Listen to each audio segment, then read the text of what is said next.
รายการนี้เป็นรายการทั่วไปสามารถรับชมได้ทุกวัย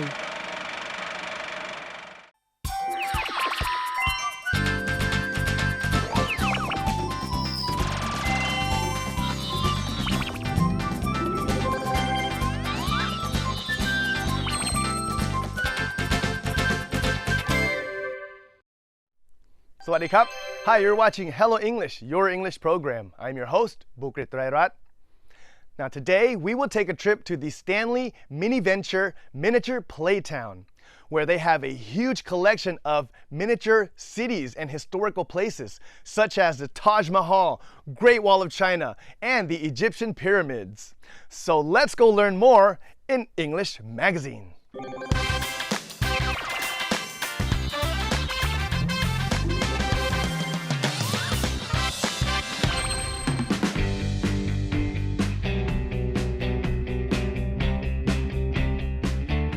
Hello everybody! For today's English Magazine segment, we're going to visit a fascinating attraction right here in Bangkok. It's called Stanley Mini Venture.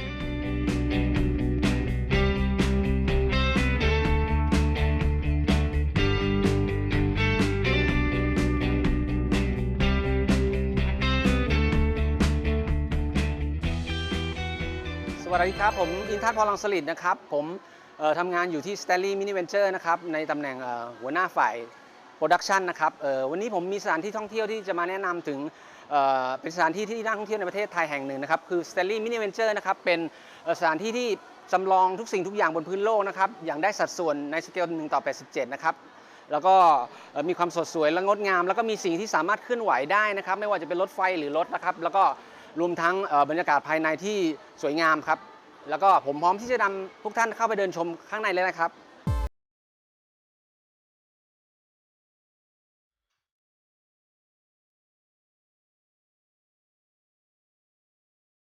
Stanley Mini Venture was created under the concept perceptive of happiness. Children and adults alike can be filled with happiness from seeing the lives of tiny model people in this miniature world. You'll be fascinated by the tiny living world that moves as if it were real. You can see many scenes of the world in the past when there was mining, construction of dams, and electric power grids, and farming activities up until modern times with well-developed cities.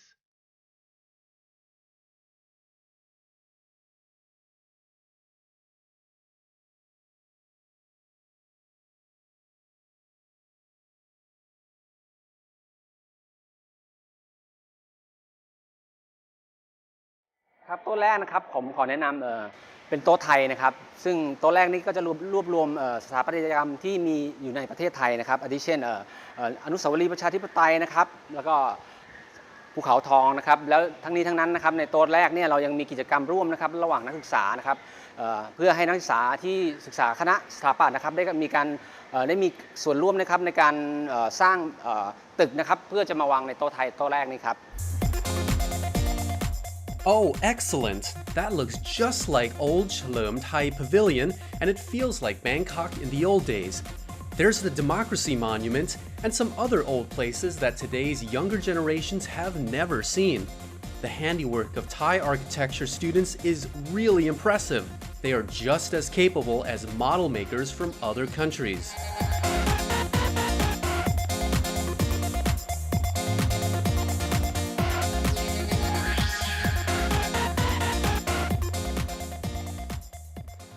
ครับแล้วก็สำหรับโต๊ะนี้นะครับก็จะเป็นโต๊ะที่รวบรวมตึกที่มีชื่อเสียงครับทั่วโลกนะครับแล้วก็เป็นตึกที่สูงที่สุดหรือจะเป็นSeven Wonderนะครับอาทิเช่นว่าตึกนี้นะครับเป็นFinancial Center นะครับที่อยู่ในเชียงไฮ้นะครับที่มีความสูงถึง492 เมตรเป็นต้นนะครับแล้วก็หอเอ็นพิซซ่านะครับหรือColosseum นะครับThis is the part of the model city that has models of famous skyscrapers, including the Chrysler Building, Oakland Tower, Empire State Building, World Financial Center, MetLife Building, and also a model slum to see the contrast of how people can live in the same city but with a completely different quality of life. Mini BTS station too.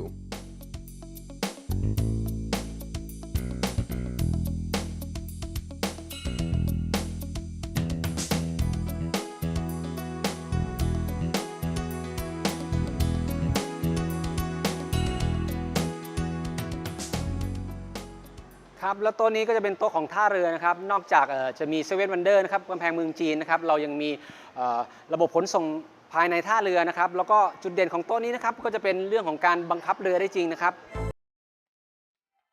This zone has an activity for kids and families.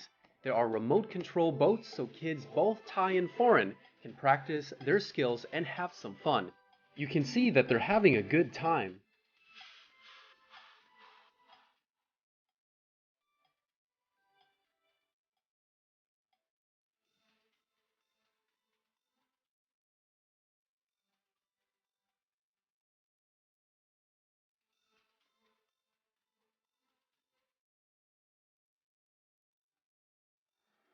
ครับส่วนเรื่องราวที่ผมแนะนำไปข้างต้นนี่ครับเป็นเพียงส่วนหนึ่งของ Stanley Mini Venture เท่านั้นนะครับเรายังมีบางโซนแล้วก็อีกหลายๆโซนนะครับซึ่งมีความงดงามและความเป็นเอกลักษณ์ในตัวอยู่แล้วครับ There are other highlights here, like trains that run on tracks and power lines of different styles that look very realistic. There are tiny people and they move. All the details are so tiny, it's fascinating.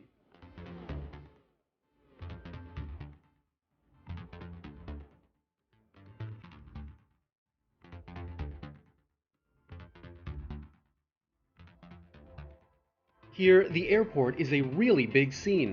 The planes move, they can take off and land. It's fun to watch. There are miniatures of commercial jumbo jets like an A380.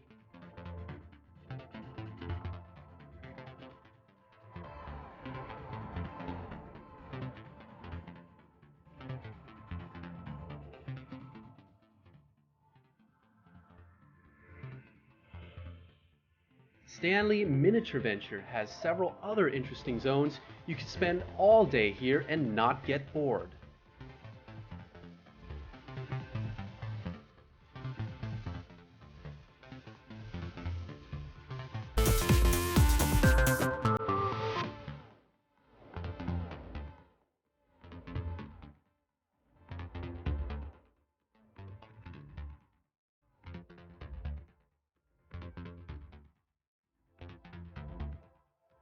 Stanley Mini Venture นะครับเป็นพิพิธภัณฑ์เมืองจำลองที่ใหญ่ที่สุดในเอเชียนะครับแล้วก็เป็นสิ่งหนึ่งที่ภาคภูมิใจมากที่สุดของคนไทยนะครับเพราะรังสรรค์โดยฝีมือของคนไทยล้วนๆนะครับแล้วก็สุดท้ายนี้ขอเรียนเชิญนะครับทุกท่านครับที่มีเวลาว่างนะครับเข้ามาเยี่ยมชมที่ Stanley Mini Venture ของเราด้วยนะครับขอบคุณครับ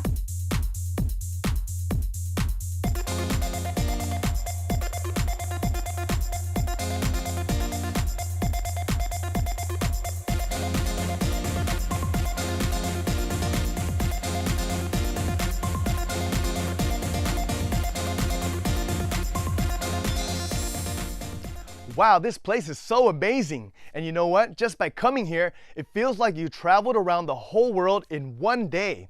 So if you get a chance to visit the Stanley Mini Venture, please do so. And up next, our guest is a really handsome young man and very talented. And he has also been voted the president of the Oxford Union. That's not easy to do. So let's go to Tottenham and meet Kun Aitim in English Club.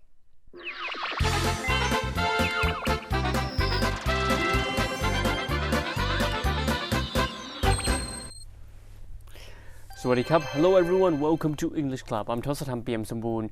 Today's special guest is still a very young man, but he has a very great profile. He has been the head of the Oxford Union, does his own TV program, so we'll get to know more about today's special guest. Please welcome Kun Aitim. Swadikap. Swadikap. Swadikap. So before we talk about your career, could you please introduce yourself to our viewers? Sure.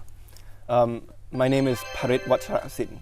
I'm 25 years old. I graduated 2 years ago from Oxford University in the UK in philosophy, politics and economics. Since then I worked at an American company called McKinsey & Company, which is a management consulting company that advises governments and businesses around the world. I'm currently in the process of leaving that job to start up my own TV show. Right, so you have such a great profile at such a young age, but before we talk about all your amazing careers, we'll start off with the Oxford Union. Yep. What is the Oxford Union? Because you played a great role in this union. So the Oxford Union, to describe it briefly, is Oxford University's largest and oldest student society. So it's Right. one of many student societies that exists at the university. The two interesting things about it. Number one is it was founded initially as a debating society based Right. on the principle of freedom of speech. What that basically means is that the society will invite world leaders in every field, like US presidents, the Dalai Lama, Michael Jackson, to come and debate and exchange opinions with students at the university. So Right. regardless of who you are, how good a profile you have, once you enter the ring of the Oxford Union debating chamber, you have an equal right to speak as any student in that debating hall. And what do they normally debate about? So there are normally two types of events that we have. Number one is we actually have our weekly debate. So what that means is as an organizing committee, we will set a motion. So it could be this house believes that abortion should be legal. It could be this house believes that communism has failed. Then what we would do is we would invite experts according to each topic to come and debate against students. Wow. So The second type of events that we have is a one-on-one interview. So for example, when I was president, we had President Hamid Karzai from Afghanistan came all the way to speak to students. So the format of those types of events would normally be one-on-one interview followed by a Q&A with Right. students from the floor. So such a huge union and also inviting world leaders as well. Very important union, I have to say. However, you were not only part of that union, you were the head and the president of the union. So how did you become the president of the Oxford Union, and what are your roles as president and leader of this union? Yep. So apart from the principle of freedom of speech, the other unique thing about the Oxford Union is it was founded based on the principle of democracy. What that basically means is that every position on the committee, be it president, secretary, what they call the standing committee, are all elected by their members, and around 70% of Oxford University students are members of the society. Wow. So every term there's an election, Right. almost a university-wide election to basically elect who becomes the organizing committee for the next term. So how did you become the head of the organizing committee? Why do you think so many people elected you to become the president? So I actually got involved in my first year. The first election that I ran was actually not for the president, of course, Right. for the one of the positions in the committee. Then when I got elected into that position, I got to work in society, got to organize events, got to push through some of my ideas. After a few times, then every term there's a new election. So you're kind of running for a different position. Right. Up until the final time when I had to decide whether I wanted to run for president or not. The commitment that you need to make as president is that you need to take a year out of your study if you are elected. So it was a bit of a big decision for me Yeah. to take. In the end, I felt that I really liked what this society stood for. I really enjoyed hosting and speaking to some of the greatest minds in the world. So I decided to run for it. Right. And luckily, I got the job and then took a year out of my university. Well, congratulations, and I bet it was a great detour as well for you. Lots of learning. And now, after you graduated from Oxford University, what did you do immediately? So I joined a company called McKinsey & Company, which is what they call a management consulting company.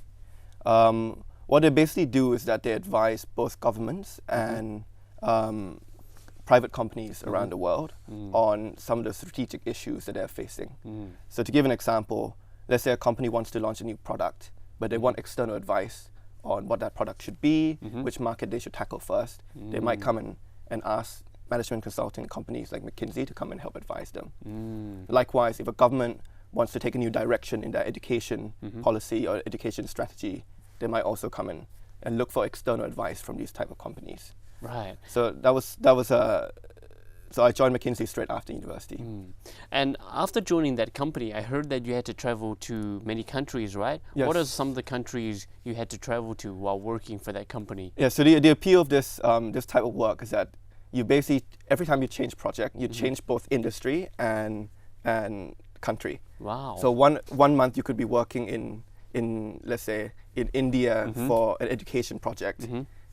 2 months later you're started in Singapore working for like a financial institution. Right. So during my 2 years there, I wanted to focus on public sector projects. So projects that were not necessarily about how to help private companies improve their profit, but more to do with how to help governments or state-owned enterprises improve their operations.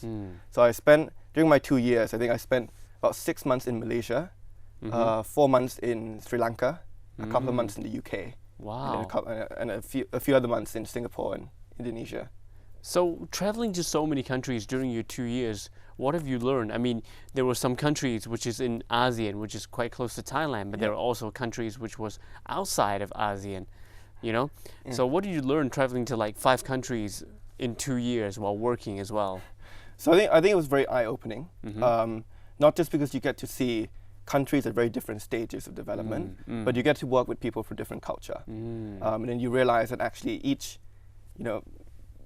country and the people from each country have a very different and unique way of thinking and kind of their own identity. So I think that was something which was quite I really enjoyed.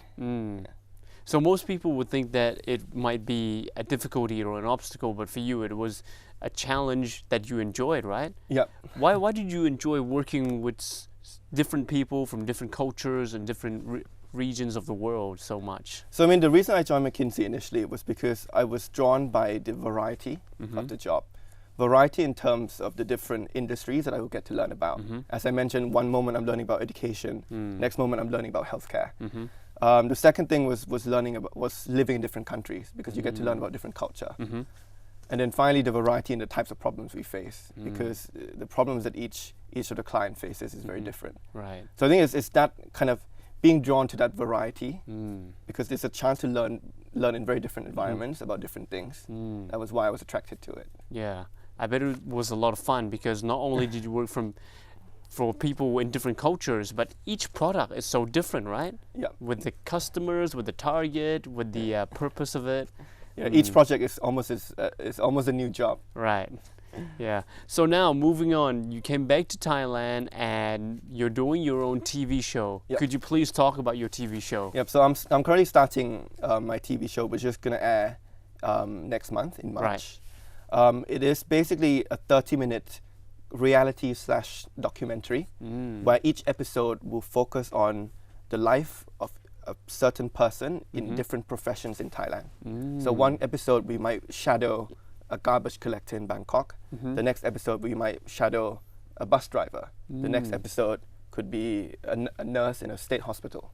And do you focus on that person or that career in particular? We've tried to raise awareness for the obstacles that each profession faces through the lens of a person that we shadow in that episode. Now, of course, even within one profession, each person might face different obstacles, but we try to make it as real as possible by kind of looking through the lens of that actual person who is doing that job.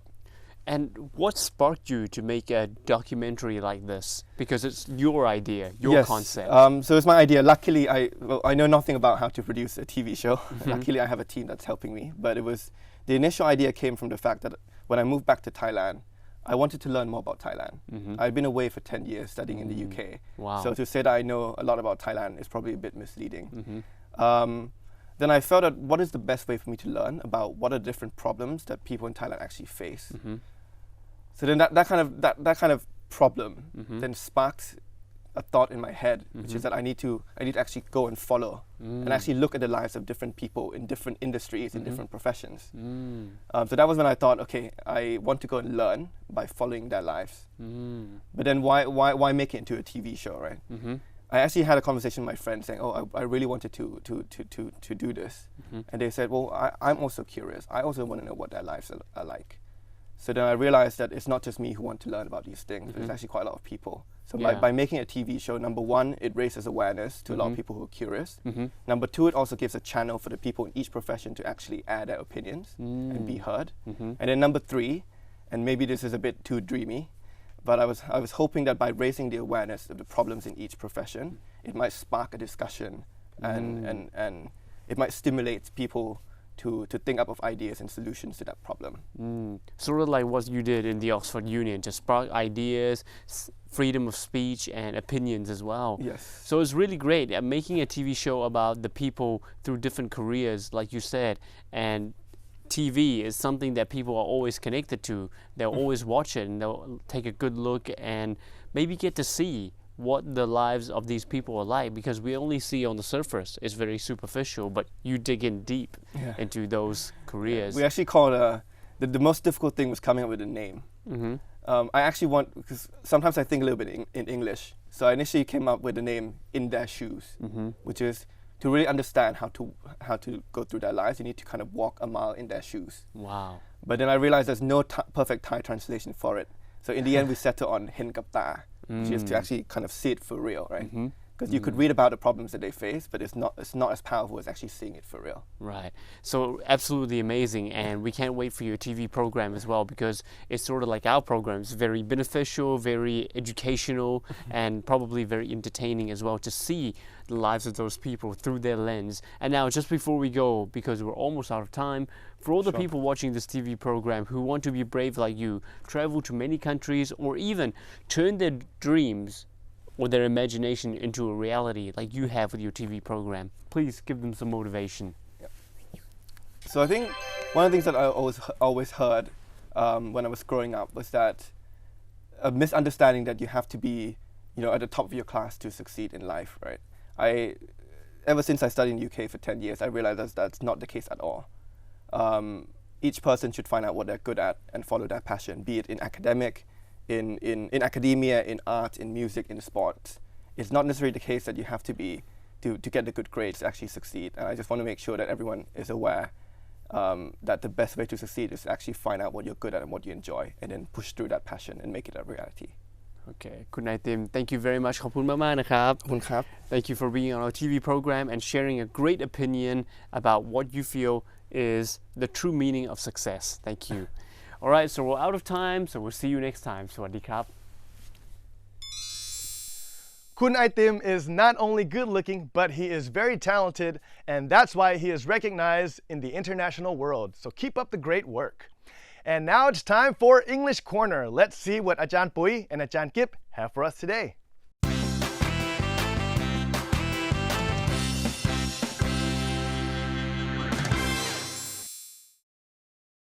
สวัสดีค่ะคุณผู้ชมคะขอต้อนรับเข้าสู่ English Corner ค่ะดิฉันปุ๋ยสีตาค่ะ กิฟจิตตสุพางค์ค่ะ พี่ปุ๋ยค่ะ วันนี้หน้าเนียนกริบเลย จริงเหรอคะ ไปทำอะไรมาคะ Well I tried the makeup concealer I bought with you and it worked like a charm You try the makeup concealer we bought together คือพี่ปุ๋ยทดลองคอนซีลเลอร์ที่เรา ไปซื้อด้วยกันค่ะ แล้วทีนี้ประโยคหลังล่ะคะแปล It ว่า worked like a charm ค่ะ ก็คือมันเวิร์กมากค่ะมันเวิร์กสุดๆเลยค่ะ It worked like a charm ค่ะ แปลว่ามันเวิร์กมากเนี่ยเหรอคะ ใช่ค่ะ charm ไม่ได้แปลว่าเสน่ห์เหรอคะ charm จริงๆ charm เนี่ยก็แปลว่าเสน่ห์นะคะแต่ว่ามันก็แปลว่าเวทมนต์ได้ด้วยค่ะเพราะฉะนั้นเวลาที่เราจะพูดว่า it worked like a charm ถ้าแปลตรงตัวก็คือเหมือนมีเวทมนต์เหมือนมี magic เข้ามาทำให้แบบเฮ้ยหน้าเราแบบสวยงามเวิร์กมากปังมากอะไรอย่างเงี้ยค่ะ สวยอย่างมีเวทมนต์ ใช่ค่ะ มีตัวอย่างอื่นไหมคะ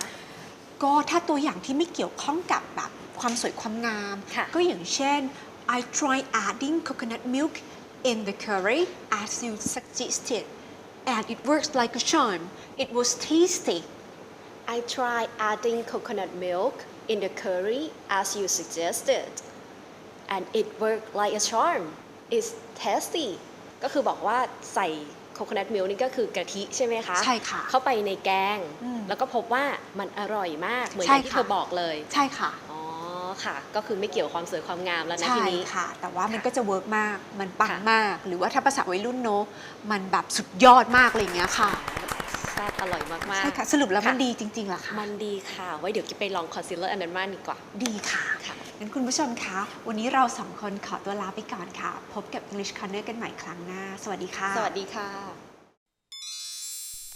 Well, we hope you enjoyed today's episode, but unfortunately, it's all the time that we have. If you have any comments or suggestions you'd like to give us, please send it to the address on the screen. I'm your host, Bukit Tairat. See you next time on Hello English. Sawasdee krap.